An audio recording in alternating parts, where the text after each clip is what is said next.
Paul, great to see you in Argentina. You were once a Knicker man, but you had a few years off. Did take a spell. Yeah.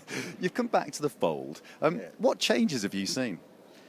Well, there's a tremendous amount of changes, but I think the biggest one from the 70s till now is that the focus is more on the business of international meetings, whereas at that time I think we were more about defining, who we were as CVBs, DMOs, meeting planners, etc. There was much more focus on, who we were and what we were doing, as opposed to now I see it's really about getting the business of World Congresses done. Now, what do you think about the new focus on data? Do you think that's something that you as a bureau yourself that you'll find useful?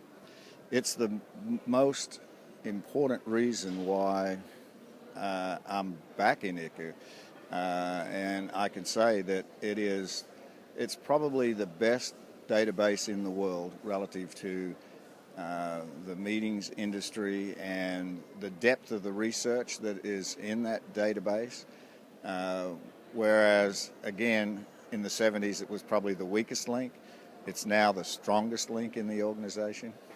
And from your perspective with your convention bureau, tell us sort of what it's like on the ground, and also how you're going to use some of the insights that you've come across this week. Right. Well, Grapevine is the host city to the Dallas-Fort Worth International Airport, and in our environment there, we have very large hotels. We've got our largest hotel is currently 1,511 rooms, about to expand to almost 1,900 rooms. The largest venue is over 400,000 square feet. We've got 600,000 square feet. Within our area, there are 10,000 quality rooms there. It is a meetings destination, and given the fact that Dallas-Fort Worth International Airport is really becoming one of the major gateways into the United States, and it is sort of creating our stakeholders, our hotel properties, the realization that we are in an international environment and that we need to actively pursue this business.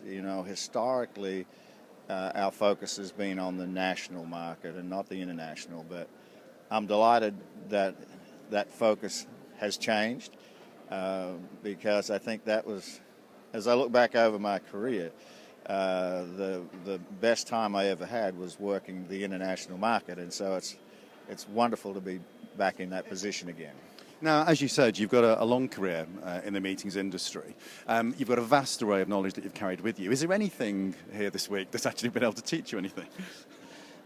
Yes, I think that the quality of the speakers and the programming, again, it addresses the long-term professional, but they haven't left behind those people who have just come into the industry. And so, you've got to be able to be well-balanced in that, so as though the new folks can learn something, but at the same time, those of us that, have been to the rodeo a time or two, we've got to hear something new.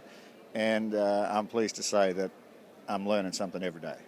Paul, that's great. Thank you very much for talking to me. Thank you, Ian. My pleasure.